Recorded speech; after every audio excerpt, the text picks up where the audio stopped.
There's a famous video I hope you've seen called Tacoma Bridge collapse. Very famous. The example of disaster in engineering, and more recent one is the Millennium Bridge in London.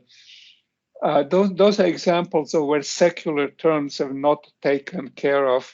So if the wind blows just the right way to cause a vibration which is resonant for the bridge, you lose the bridge, or your magnetic train, or magnetic levitation train, etc. So lots of people have to worry about it. Depends on what you do. It turns out I have to worry about it because I forgot a factor of overall root 2 in quantum field theory. Everything I told you today is extremely dangerous because there is a thing that we teach in mathematical method courses and sometimes in quantum mechanics. It's called asymptotic expansions. So, I just look at first and second term, but I didn't tell you that if you compute 1,000 terms, your answer will get better. Now, what happens in asymptotic series, and they're very, very common, I can't tell you. So for example, in quantum electrodynamics, we know magnetic moment of electron to fine structure constants power 20 or something. Well, no, 10. And it's amazing. Best number measured and best number computed in physics for electron. But there's an argument that if I go to 137 terms, now you have to understand there's like 100 people have spent their lifetimes computing these 10 orders, so we will never get to 137 terms unless we do something very smart. You can argue very quickly that this actually is divergent series. It's like the one I showed you first, for a while it was working, then it just took off.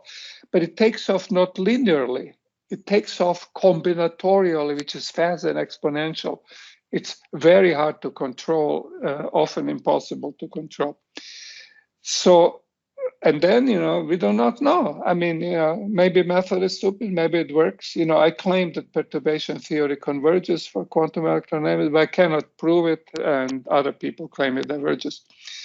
So there you learn that you have another scale in which perturbation theory works until it doesn't, and you can estimate that scale.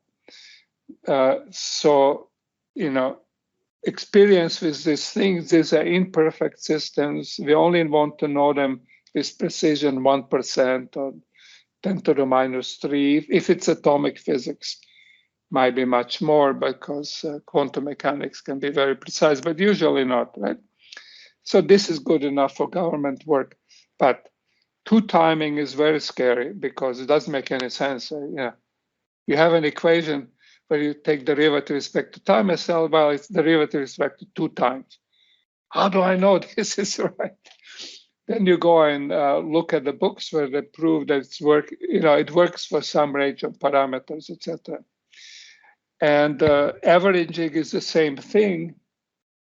Intuitively it should be right, because if I just smear out over a very fast notion, I'll find how the averages changes. So intuitively it looks okay, but who knows, right? Whether this computational method converges, it could be that I start getting hard terms.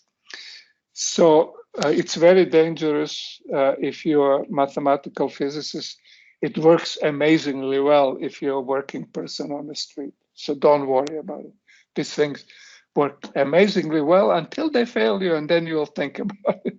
Your answer explodes, you will know that you're screwed up.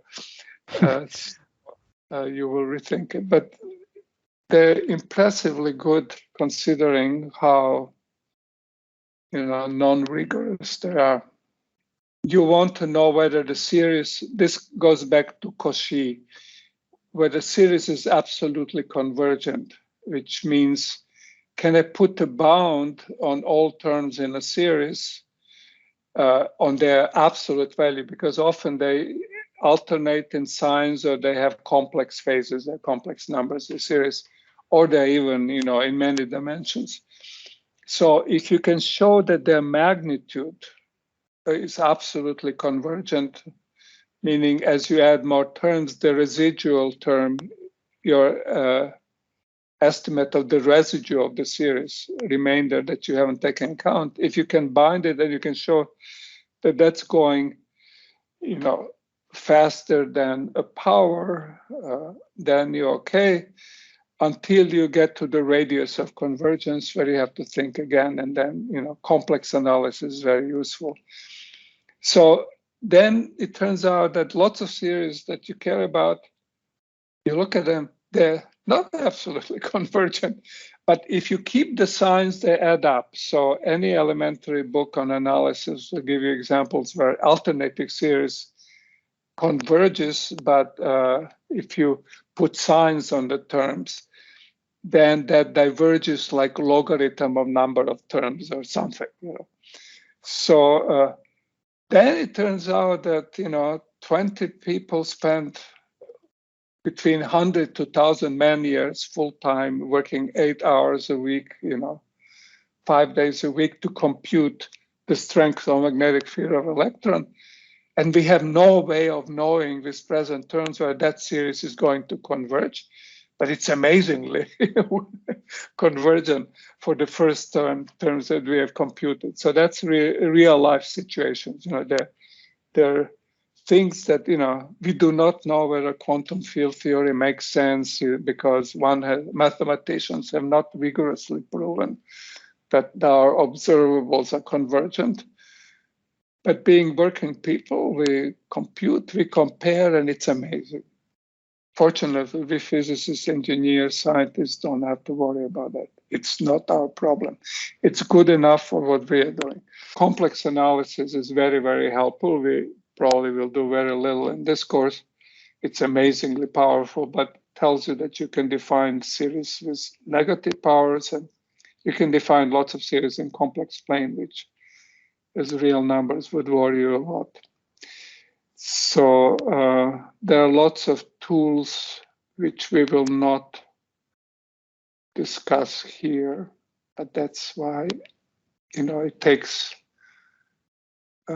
roughly 25 years of schooling before you're professional in any of these fields. When you add up all your years of schooling. And then they put you on the day shift, says Bob Dylan. But you have to learn that stuff too. Right now, we're just learning. We are correcting the errors of previous education, which is all linear. Until now, we only taught you about harmonic oscillator, 27 different guises. Now you have to learn that when things are nonlinear, we also have some tools, but it gets harder. And for problems that we have to deal, methods of Strogat's books tend to be perfectly sufficient. Biological clocks or chemical clocks or other kind of nonlinear systems that we have to understand to be able to do, basic chemistry, biology, biophysics, etc. Rocket science, whatever. This is pretty good. Now, if you ask a question, will the solar system fall apart or be with us forever? I think the question is, it will fall apart, but it's highly, highly non-trivial question, and we are not, sure one way or the other. Over the last 2 centuries, our opinion on this is fluctuating from, being eternal to being unstable to being eternal, and right now it's unstable.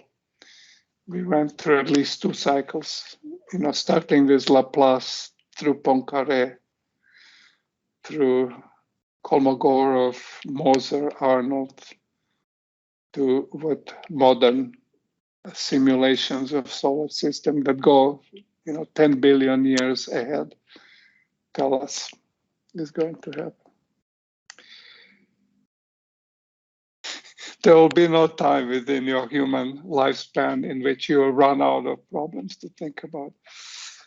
But your toolbox is getting a little bit bigger by taking a course like this.